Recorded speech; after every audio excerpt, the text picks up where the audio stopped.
რატომ არის თანავარსკვლავედები ერთნაირი მრავალ სხვადასხვა კულტურაში?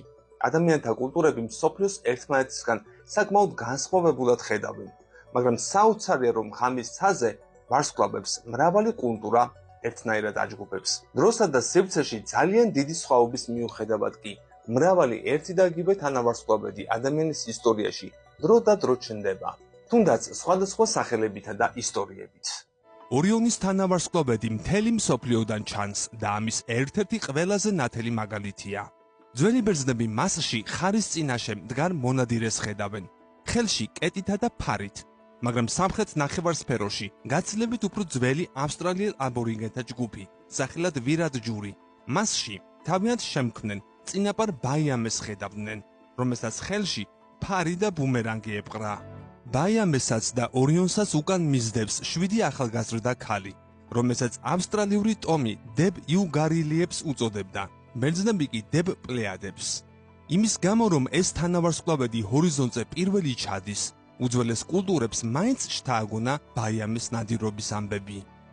ასეთ უცნაურ დამთხვევათა გამო პენსილვანიის უნივერსიტეტის მკვლევრები ვარაუდობენ, რომ მიუხედავად ჩვენი კულტურებისა, ცაში სინათლის წერტილებისგან ერთნაირი ფიგურების აწყობაში რაღაც თამაშობს როლს. ვარაუდობთ, რომ ვარსკვლავთა ჯგუფების, იგივე თანავარსკვლავედების აღქმა შეიძლება აიხსნას თვალის მოძრაობის მარტივი მოდელით, რომელიც შემთხვევით დასეირნობს ვარსკვლავიდან ვარსკვლავში გარდამავალ ალბათობათა ქსელის გასწვრივ. წერენ კვლევრები.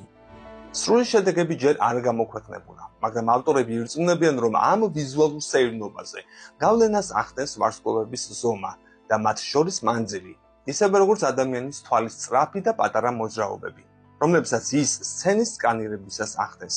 ფიზიოლოგიაში ამას თვალის სწრაფ ნახტომისებურ მოძრაობას უწოდებენ. ამ ფაქტორებზე დაყრდნობით ჯგუფმა თავისუფალი ენერგიის მოდელი შექმნა და გამოთვალა ხილულ ვარსკვლავთა გონებრივად დაჯგუფების ალბათობა ძლიერ კომპლექსურ მატრიცაში.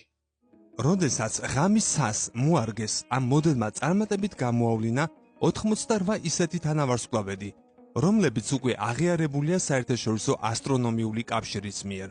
მაჩვენეთ, რომ აღქმულ ვარსკვლავთა ჯგუფების სტატისტიკა ბუნებრივად ეთავსება საზღვრებს ნამდვილ თანავარსკვლავედებს შორის, წერენ ავტორები.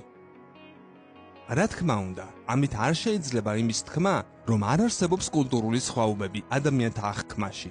უბრალოდ აღნიშნავენ იმას, რომ არსებობს თვალში საცემი თანმიმდევრულობა. მაგალითად, სამხრეთ ნახევარსფეროში უძველეს კულტურებში საკუთარი ამბების გადმოსაცემად უფრო ხშირი აღმოჩნდა ბნელი სივრცეების გამოყენება, ისევე როგორც კაშკაშა ვარსკვლავედი.